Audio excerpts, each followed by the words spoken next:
स्वराज्यासाठी लढतो तो मावळा, कशाचीही तमा न बाळगता प्रामाणिकपणा सिद्ध करतो तो मावळा. व समाजकारण असेल, राजकारण असेल, आपल्या नेत्यासाठी, आपल्या नेत्यांच्या विचारांसाठी प्रामाणिकपणे झगडतो तो मावळा. जो गद्दारी करत नाही, जो बंडखोरी करत नाही, ज्याला कुणी विकत घेतलं जाऊ शकत नाही, आणि सगळ्यात महत्वाचं जो कधीच विकला जाऊ शकत नाही तो मावळा. आणि मला तर सध्या शिवसेनेमध्ये अर्थात उद्धव ठाकरेंच्या सहकार्यामध्ये प्रामाणिकपणे जी काही 2-4 लोक दिसतात, त्याच्यामध्ये आज मात्र लढणारा खरा मावळा म्हणजे आमदार वैभव नाईक साहेब. कोकणाच्या मातीमध्ये जन्मलेला हा खरं तर प्रामाणिक मावळा. आज त्याची प्रचिती नागपूरच्या अधिवेशनामध्ये 2 सत्ताधारी शिंदे साहेबांच्या मावळ्यासोबत शाब्दिक लढताना पाहिला आणि अभिमान वाटला. अशी लोक पाहिजेत. ठीक आहे, तुमचं कितीही राजकीय वैर असलं तरी तुमचा संवाद असला पाहिजे, पण संवाद हे तुम्हाला चॅलेंज करणारा असला पाहिजे, हे सगळ्यात महत्वाचं. कारण आजपर्यंत मावळा असू द्या, सामान्य कार्यकर्ता असू द्या किंवा कट्टर सैनिक असू द्या, जे जे प्रामाणिक राहिले आपल्या इमानाशी ते ग्रेट झाले, राहिले ग्रेट म्हणून ओळखले जातात. आणि जे क्षणाक्षणाला विकले जातात त्यांचं काहीच होऊ शकत नाही साहेब. त्यांचं दुकान कधीही बंद झालेलं असतं आणि शिक्का पडलेला असतो 50 खोके आणि एकदम ओके. मी कुणाबद्दल बोलतो हे तुम्हाला नक्कीच माहिती आहे, तरी पण चर्चा करू. आणि वैभव नाईक जे आमदार आहेत कोकणातले, त्यांच्यापर्यंत हा व्हिडिओ गेलाच पाहिजे. विनंती एवढीच आहे की त्यांनी सुद्धा ऐकलं पाहिजे. मित्रांनो, जय जिजाऊ. मी आपला मित्र सहकारी संतोष शिंदे. या सामाजिक विचारपीठावर सर्वांचं मनपूर्वक हार्दिक स्वागत. विनंती एवढीच आहे, व्हिडिओ शेवटपर्यंत पहा. जास्तीत जास्त कोकणच काय, मुंबईच काय, महाराष्ट्राच्या कानाकोपऱ्यात प्रामाणिक लोकांपर्यंत हे जाऊ द्या. शेअर करा की लढणारे वाघ पाहिजेत.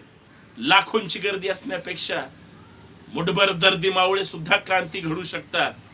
हे वैभव नाईक साहेबांनी सिद्ध केलंय. भले त्यांना लढायची गरज नाही, पण एक झलक सबसे अलग, वेगळं सांगायची सुद्धा गरज नाही. मी चर्चा करतोय हिवाळी अधिवेशनामध्ये. आज कदाचित जे काही अधिवेशन सुरू आहे, सध्याच्या विधिमंडळाच्या या 5 वर्षाच्या कालावधीतलं शेवटचं अधिवेशन असेल. आणि मागच्या जर 4 वर्षाचा इतिहास पाहिला तर इतिहास एवढा डेंजर आहे की 3 वेळेस सत्तांतर झाली आणि 3 वेळेस ज्या पद्धतीच्या घडामोडी झाल्या ते तुम्ही कल्पना पण करू शकत नाही. कारण आमदार सारखे मतदान करून करून परेशान झाले. 105 आमदार होते भाजपचे. माननीय फडणवीस साहेबांनी सत्ता स्थापन करण्याचा प्रयत्न केला, नाही जमलं. उद्धव ठाकरे साहेब महाविकास आघाडी सोबत गेले, त्यांनी सत्ता स्थापन केली. 2-2.5 वर्ष त्यांनी काम केलं. परत भाजपने वेगळाच पवित्र अनुभवला, उद्धव ठाकरे साहेबांना नाही जमलं आणि 50 खोक्यावर सगळे आमदार. संजय राऊत साहेब सांगत होते आणि सतत सांगतात की सगळे आमदार हे विकले गेले. आता ते गेले का नाही हा संशोधनाचा विषय. कारण तुम्हाला आम्हाला सामान्य माणसाला कधी हे पैसे दिसणार आहेत का? गुवाहाटीला गेलेले माहिती आहेत, तिथले झाडं डोंगर इकडे कधी खायला मिळत नव्हतं, तिकडं खुलेआम खात पीत होते. हे सुद्धा महाराष्ट्राने पाहिलंय. पण जाताना गुवाहाटीला, सुरतला जाऊन मुजरा करावा लागला, हेही कुणाला माहित नाही असं नाही. तरीही सांगतो, जे जे निम्म्यापर्यंत गेले, आपले धाराशिवचे माझे मित्र आहेत, सन्माननीय शिवक्रांतीवीर आमदार कैलास पाटील साहेब गेले आणि त्यांच्या लक्षात आलं शिवाय सैनिकांसोबत, शिवसेनेसोबत आणि आपल्या नेते उद्धव ठाकरे साहेबांसोबत घात होतोय, निघून आले वापस. याला म्हणतात खरा मावळा.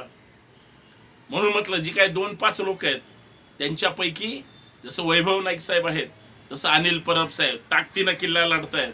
किती संकट येत आहेत. संजय राऊत साहेब, किती संकट आणली जात आहेत. कुणी म्हणू द्या संजय राऊत साहेब चुकीचे आहेत, पण ते जर ताकदीनं बोलणारे नसते आणि लढणारे नसते तर एवढी बॅटिंग महाराष्ट्रामध्ये शक्यच नव्हतं करणं, आणि झाली सुद्धा नसते. आज त्याच हिवाळी अधिवेशनामध्ये तुमच्या इथं सगळीकडे कडकडून थंडी पडली, हिवाळीच अधिवेशन सुरू आहे, पण तिथलं वातावरण गरम आहे. त्याचं कारण सुद्धा तसंच आहे. वातावरण गरम असणारच, कारण कार्यक्रमच तसा भयानक सुरू आहे. आणि भयानक कार्यक्रमामध्ये सध्या महाराष्ट्रामध्ये जे काही 40 आमदार भाजप सोबत गेले आणि शिंदे साहेब आपल्या महाराष्ट्राचे कुटुंब प्रमुख आहेत, मुख्यमंत्री झाले, त्यांचे जे आमदार आहेत ते सगळे ताकदीनं जे शिवसेनेकडं वाघ म्हणून किल्ला लढायचे ते आता इकडं त्याच पद्धतीचा किल्ला लढतात. त्याच्यातले एक आपल्या रायगडचे आमदार म्हणजे भरत शेठ गोगावले आणि छत्रपती संभाजी नगरचे आमदार म्हणजे संजय शिरसाट साहेब. हे विधिमंडळाच्या तिथं सभागृहाच्या बाहेर पोर्च मध्ये होते. वैभव नाईक साहेबांची एंट्री झाली, तुम्हाला फोटो दिसतच असेल. आणि त्यांच्यात जी शाब्दिक चकमक झाली, कारण शिंदे साहेबांनी सगळ्यांना सबकुछ दिलं. भरत शेठ गोगावले कधीपासून पालकमंत्री रायगडचं आणि एखादा मंत्री पण मिळेल हे आशेने त्या ठिकाणी काम करतात. सगळ्या अधिवेशनात कोट घालून फिरत होते, आता कोट सुद्धा घातलेला नाही. तीच गत शिरसाट साहेबांची झाली. शिरसाट साहेब सुद्धा एवढी बडबड करतात, शिंदे साहेबांची खरी बॅटिंग करतात, बरोबर किल्ला लढवतात. मावळे किल्ला लढवण्यासाठीच असतात, पण हे तिकडचे मावळे, इकडचे मावळे प्रामाणिक आहेत. वैभव नाईक साहेब त्यांनी फक्त प्रश्न विचारला समोर तोंडावर माध्यमांसमोर की भरत शेठ गोगावले साहेब ते कोट घातला पाहिजे, तुम्ही कोट घालत नाही, तुम्हाला मंत्रीपद मिळालं नाही म्हणून नाराज आहात का? सगळी मिश्किल टिप्पणी होती. खरं तर मोठ्या मनाचे तिघही नेते, बाकी त्यांचं वैचारिक किंवा महाराष्ट्राशी काय माहित नाही, पण आपण तरी त्यांच्याविषयी वाईट बोलण्यापेक्षा चांगलं बोललं पाहिजे. परिपक्व नेते कशाला म्हणतात तर ते या तिघांच्या भाषणावरून किंवा चर्चे संवादावरून लक्षात आलं. पण तिथे एक गोष्ट घडली, ते म्हणले कोट घातला नाही तुम्ही या अधिवेशनात नाराज आहे का? आणि याच्यानंतर परत अधिवेशन होणार नाही. तोंडावर विचारलं वैभव नाईक साहेबांनी. कोकणातला पैलवान आणि खास करून शिवसेनेचा उद्धव ठाकरे साहेबांचा निष्ठावंत मावळ्यांनी तोंडावर प्रश्न विचारला. त्यावेळेस या दोघांचे चेहरे बघण्यासारखे होते, भरत शेठ गोगावले साहेबांचा आणि संजय शिरसाट साहेब. हे तिघही मित्र आहेत आणि मैत्री कशी जपली पाहिजे संजय शिरसाट साहेबांनी सांगितलं. ते मंत्रीपद मिळेल की माहित नाही, परंतु तू माझा मित्र आहे किंवा आमचा मित्र आहे, तुझी इच्छा आहे आम्ही मंत्रीपद व्हावं, हीच मोठी गोष्ट आहे. हाच प्रेमाचा ओलावा आपल्यात राहिला पाहिजे. आता इकडं पैशाचा ओलावा असताना माणुसकीचा आणि नेतृत्वाचा ओलावा तुम्ही एकदम कोरडा पाडला, तिथं आता हे काय घेऊन बसलाय? पैशापुढे सगळंच गौण असतं साहेब. मी नेहमी सांगतो, क्षणाक्षणाला सांगतो, बाप बडा ना भैया सबसे बडा रुपया आहे. आणि त्याच्यावर हे सगळं होतं आणि तसं झालं सुद्धा. गोगावले साहेबांनी ते सगळं त्यांच्या हातात दिलं, ताब्यात दिलं. आणि या सगळ्या घटनेमध्ये एक गोष्ट लक्षात आली की हे दोन सत्ताधारी आमदार, त्याच्यातले भरत शेठ प्रतोद सुद्धा आहेत आणि ह्यांना सभापती म्हणजे तालिका सभापती सुद्धा शिरसाट साहेबांना सकाळी जाहीर केलं. मंत्रीपद नाही मिळालं, पण उद्धव ठाकरे साहेबांचा मावळा ताकदीनं भिडतोय, नडतोय, ही फार मोठी गोष्ट आहे, फार मोठी गोष्ट आहे. आणि महाराष्ट्रातल्या तमाम जी राजकारणामध्ये, समाजकारणामध्ये माझ्यासारखे सर्वसामान्य कार्यकर्ते असतात, आम्ही भूमिका मांडतो, बोलतो, त्याचं कारण सुद्धा असतं आपण ज्या महाराष्ट्रात राहतो, ज्या देशात राहतो आणि देशाचा नागरिक म्हणून जे आपल्याला स्वातंत्र्य आहे, ते स्वातंत्र्यात आपण ज्या नेत्यांना सर्वोच्च मानू, कुठल्याही पक्षाचे असू द्या, ते ग्रेटच आहेत, संघर्ष करून मोठे झालेले असतात.